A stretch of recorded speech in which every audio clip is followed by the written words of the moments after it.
Sir, मैं आपका धन्यवाद करता हूं क्योंकि आपने मुझे अच्छे समय पे बोलने के लिए मौका दिए, क्योंकि प्राइम मिनिस्टर जी तो खुद ही 2004 और 14 का जो कार्यकाल था मनमोहन सिंह जी का, वो बहुत ही अच्छा था।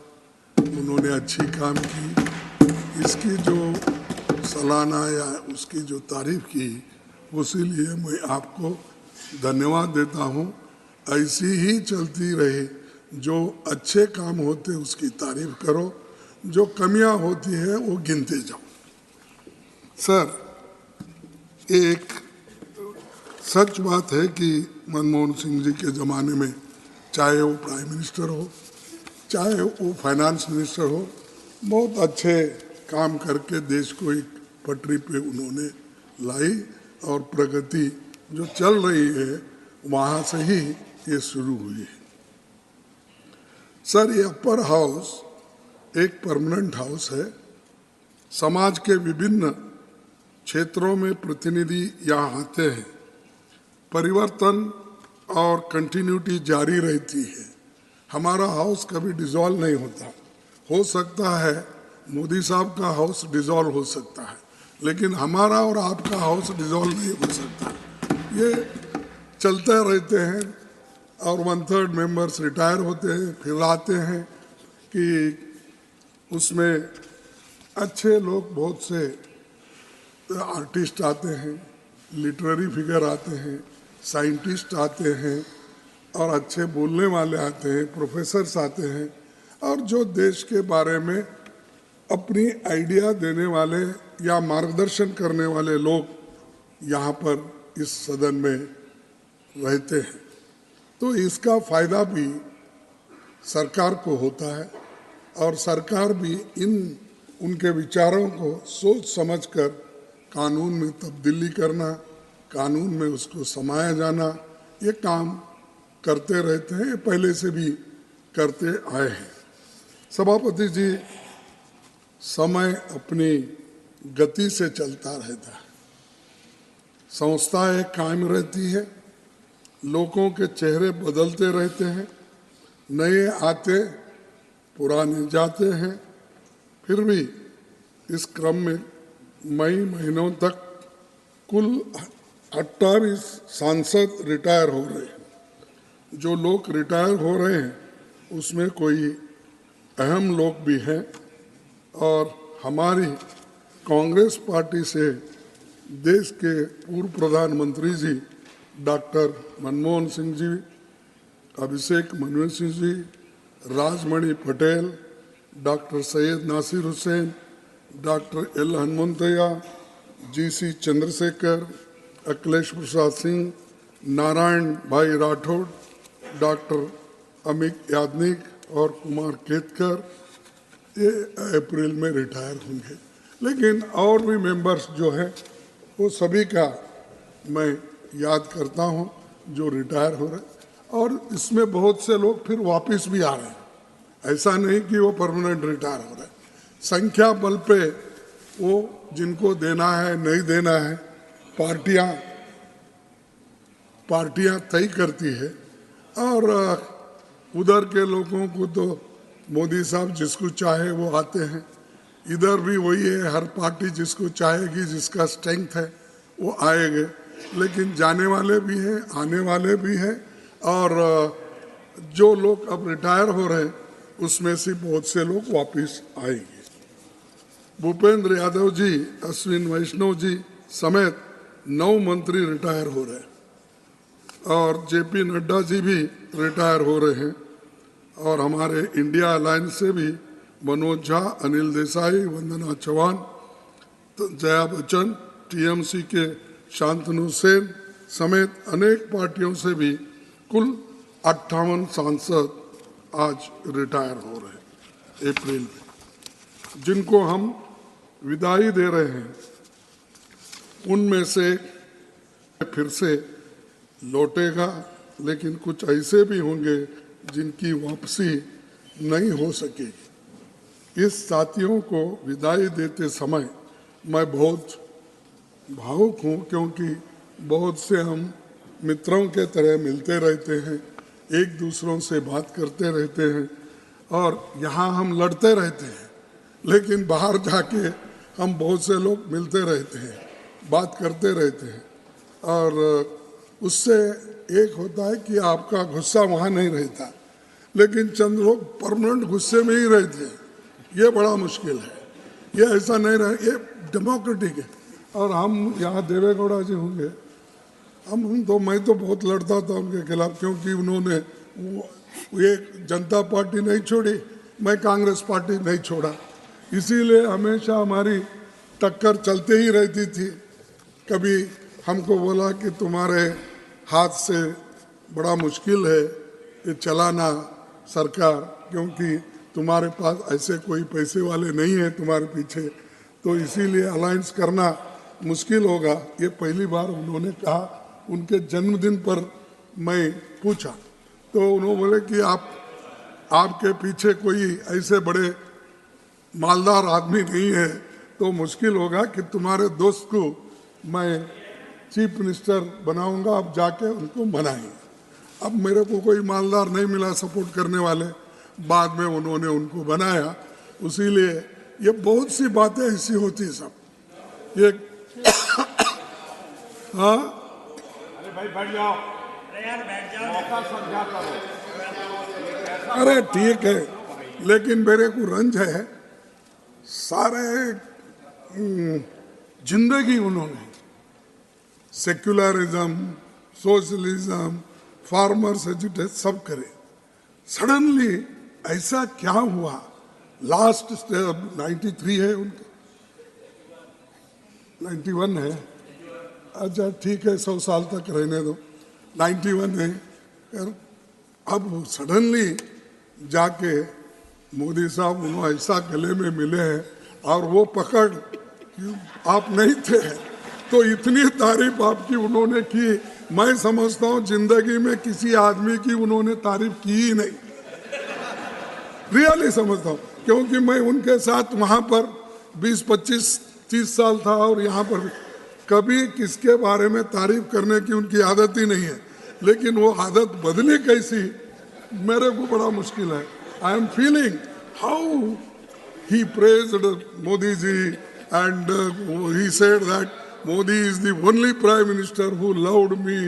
He all this.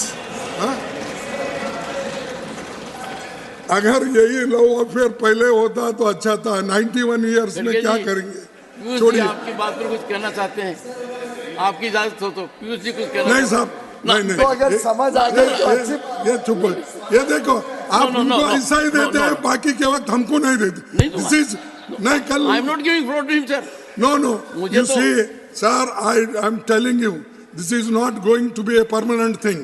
You remember, sir, you can't ask, when I asked, I want to get clarification, you did not allow when Modi ji was speaking. See, this is nothing. Even if I interfere, Modi is capable to give answer. Please, why you are doing this? Continue. In democracy, it happens. Well, and इसीलिए मैं आपको उनको खैर इस वक्त ज़रूरत थी, वो हो गई, उसके बारे में मैं कुछ नहीं बोलता, कि उन्होंने जो कुछ बोलना है बोल दिया है, और उसका जो कुछ इलाज करना है मोदी जी ने कर दिया है, इसीलिए वो ठीक ठाक हो रहा है उनके साथ। सर, मनमोहन सिंह जी पूरी दुनिया जानती है कि वे विश्व के जाने माने अर्थशास्त्र हैं। उनके समय में आज तक की सबसे अधिक विकास दर रही है। यूपीए में उनके ही शासन काल में नागरिकों को फूड का कानून अधिकार, शिक्षा अधिकार, वनाधिकार, भूमि अधिकार, संरक्षण और सूचना अधिकार जैसे ऐतिहासिक कामों के लिए जाना जाएगा। मनमोहन सिंह जी 1991 से इस सदन के सदस्य हैं। वे 6 बार राज्यसभा के अनअपोज्ड सदस्य बने, जो एक रिकॉर्ड है, और 2004 से बीच 6 साल से अधिक तक वे राज्यसभा में विपक्ष के नेता भी थे। 2004 और 14 तक 2 बार देश के प्रधानमंत्री और राज्यसभा के नेता सदन रहे। ये भी रिकॉर्ड है। उनको 2002 में उत्कृष्ट सांसद पुरस्कार से सम्मानित किया गया था। एक प्रेरक रूप में उन्होंने इस सदन पर जो छाप छोड़ी है वो हमेशा याद रखी जाएगी और इसकी खूब तारीफ भी हमारे माननीय प्रधानमंत्री जी ने की है, इसीलिए मैं उनको धन्यवाद भी दिया। अब डॉक्टर मनमोहन सिंह जी के बारे में एक शेर कहूँगा, आप सुनिए। आपकी सोच को आवाज हम देंगे, आपकी सोच को आवाज हम देंगे, आपके ख्वाब को आगाज हम देंगे, आपके ख्वाब को आगाज हम देंगे। आपके जाने पर इतना भरोसा दिलाते हैं, आपके जाने पर इतना भरोसा दिलाते हैं, आपके इरादों को परवाज हम देंगे। तो ये है। और सभापति जी, राज्यसभा काउंसिल ऑफ स्टेट्स ही नहीं है, एक काउंसिल ऑफ आइडियाज भी है। एक से एक बड़ी हस्तियों ने इसे रोशन किया है, ज्ञान और योग्यता से अपनी छाप छोड़ी है। जाहिर है कि कई साथी वापस यहाँ फिर लौटेंगे, कुछ लोकसभा में आएंगे और जो नहीं आएंगे वे सभी समाज में अपना सार्थक योगदान देंगे। राजनेता पब्लिक लाइफ में रिटायर नहीं होते। लोकतंत्र को राजनेताओं ने जीवंत बना रखा है। राजनीति का मतलब केवल एमपी, एमएलए बनना ही नहीं होता। यहाँ लोग सिद्धांतों और विचारों की ताकत के साथ आते हैं और पूरा जीवन लगा देते हैं। आप सांसद, विधायक होते हैं तो जनता काम अधिक लेते हैं, हाउस में नहीं होते तो भी जनता का काम अपने स्तर पर वो करते रहते हैं। सर, और एक दिक्कत क्या है, ये रिटायर जब होते हैं राज्यसभा या लोकसभा के लोग, उनको इतनी दिक्कत होती है, कभी कभी गरीब लोग भी आते हैं, कभी पढ़े लिखे लोग भी आते हैं। उनको उनके रिटायर जब होते हैं तब उनको देखने वाला कोई नहीं रहता। इवन अगर बीमार गिरे तो जो उनको जो पेंशन मिलेगा या उनको जो मदद मिलेगी ये हेल्थ केयर के लिए, तो वो भी कठिन है। लेकिन लोग तो ये बोलते हैं, सबको बोलते हैं, उसमें अच्छे बुरे कोई फर्क नहीं करते लोग। अरे उसको क्या कम है, वो तो राज्यसभा मेंबर 10 साल था, उसको क्या कम है, वो एमपी 3 टर्म था। अरे भाई, ऐसे लोग भी हैं जो अपना पूरा सार्वजनिक जीवन प्रामाणिकता से लोगों की सेवा की है, लेकिन उनके बारे में कोई सोचता ही नहीं। टीका करते हैं सब लोग और ये बोलते हैं इतने साल हो गए, कितना खाया होगा, कितना नहीं किया, क्या नहीं, क्यों देना उसको मदद। कभी कभी बच्चे भी दूर हो जाते हैं उनसे, तो इससे उनको इतनी मुश्किल भी है। और हम लोग क्या करते हैं, किसी की मदद करो, सहूलत दो बोले तो वो एमपी है, क्यों सहूलत देना। अरे जो तुम्हारे 1,30,40,000 में उसकी प्रामाणिकता से वो काम कर सकता है। मैं बड़ा बोल के नहीं बोल रहा हूँ, लेकिन आप हकीकत देखिए। अब हम क्या 53 साल 54 साल से है, मालूम नहीं होता। आप भी है, चीफ मिनिस्टर थे, प्राइम मिनिस्टर थे, मालूम नहीं होता। सब मिलते रहता है सहूलतें, तो आपको फील। जो गरीब लोग आते हैं, जिनको आप चुनते हैं, हम चुनते हैं, उनकी बड़ी मुसीबत है। खैर, उनके बारे में सोचिए। राज्यसभा के पहले सभापति डॉक्टर एस राधाकृष्णन ने 16 मई 1952 को कहा था, we are for the first time starting under the parliamentary system with a second chamber in the center, and we should try to do everything in our power to justify to the public of this country that a second chamber is essential to prevent hasty legislation. जो hasty legislation हम करते हैं, सबको बाहर डाल के हम जो पास कर लेते हैं और 146 लोगों को बाहर करो और पास कर लो, ये नहीं करना चाहिए।